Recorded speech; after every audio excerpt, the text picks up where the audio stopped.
DA hike 2026 મોંઘવારી ભથ્થામાં વધારાને લઈને એક મહત્વની અપડેટ સામે આવી રહી છે. શું હવે કોવિડની જેમ જ ડીએ વધારા પર સરકાર બ્રેક મૂકવા જઈ રહી છે?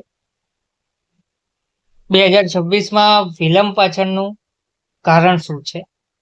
તમામ વિગતો માટે વિડીયોના અંત સુધી બન્યા રહેજો. નમસ્કાર મિત્રો, સ્વાગત છે તમારું અમારી યુટ્યુબ ચેનલ. મિત્રો, એપ્રિલ 2026નું પહેલું અઠવાડિયું પસાર થઈ ગયું છે,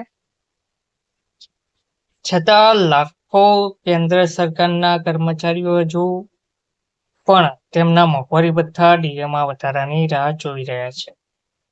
પાછલા વર્ષોની જેમ જાન્યુઆરીથી અમલમાં આવતા ડીએમાં વધારો થવાની અપેક્ષા હતી. જોકે સત્તાવાર જાહેરાતમાં વિલંબથી કર્મચારીઓમાં ચિંતા વધી ગઈ છે.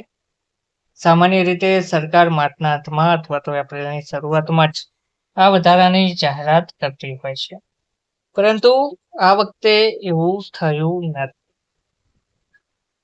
પાછલા વર્ષોના રેકોર્ડ પર નજર કરીએ તો 2025 માટે ડીએમાં વધારો 28 માર્ચે જાહેર કરવામાં આવ્યો હતો અને સત્તાવાર આદેશ 2 એપ્રિલે જાહેર કરવામાં આવ્યો હતો. તેવી જ રીતે 2024માં પણ 3 એપ્રિલ સુધીમાં જાહેરનામું બહાર પાડવામાં આવ્યું હતું. આ સંદર્ભમાં વર્તમાન વિલંબ ઘણા લોકો માટે અસામાન્ય જેવું લાગી રહ્યું છે.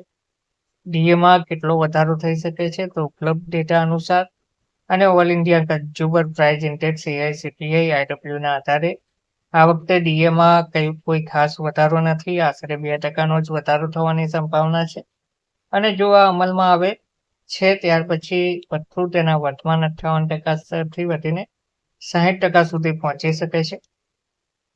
આનો અર્થ એ થાય છે કે કર્મચારીઓના પગારમાં સામાન્ય પરંતુ તેમ છતાં નોંધપાત્ર વધારો જોવા મળી શકે છે. તો વિલંબનું વાસ્તવિક કારણ શું છે?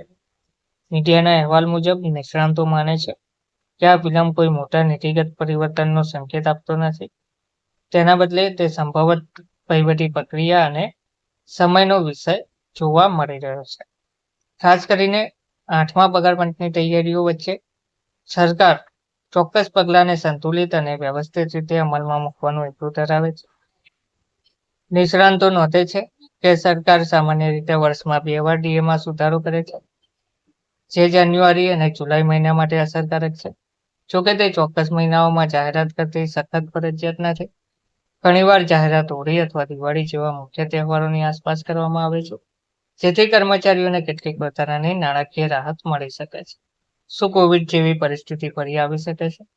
તો COVID-19 રોગચાળા દરમિયાન સરકારે લગભગ 18 મહિનાના સમયગાળા માટે ડીએ 17% પર સ્થિર કરી દીધો હતો. જોકે નિષ્ણાતો સ્પષ્ટપણે જણાવે છે કે હાલના આર્થિક વાતાવરણમાં સરકારને ફરીથી આટલું કડક પગલું ભરવાની જરૂર પડે તેટલું ગંભીર સંકટ નથી. તેથી ડીએ વધારા પર સંપૂર્ણ રોક લગાવવાની શક્યતા અત્યંત ઓછી માનવામાં આવે છે. શું બાકી રકમ ચૂકવવામાં આવશે? તો જો જાહેરાતમાં વિલંબ થાય તો પણ કર્મચારીઓને કોઈ નાણાકીય નુકસાન થશે નહીં. ડીએ વધારો હંમેશા પૂર્વવર્તી અસરથી અસરકારક માનવામાં આવશે. ખાસ કરીને 1 જાન્યુઆરી 2026થી આનો અર્થ એ છે કે જ્યારે પણ જાહેરાત કરવામાં આવશે ત્યારે કર્મચારીઓને તેની સાથે સંચિત બાકી રકમ પણ મળશે. સરકારે એપ્રિલના બીજા અઠવાડિયા દરમિયાન અથવા મહિનાના મધ્ય સુધીમાં ડીએ વધારાની જાહેરાત કરે તેવી અપેક્ષા છે. એવું માનવામાં આવે છે કે આ નિર્ણય નવા નાણાકીય વર્ષ અને પગાર પંચ સંબંધિત તૈયારીઓને ધ્યાનમાં રાખીને લેવામાં આવી શકે છે. ધન્યવાદ.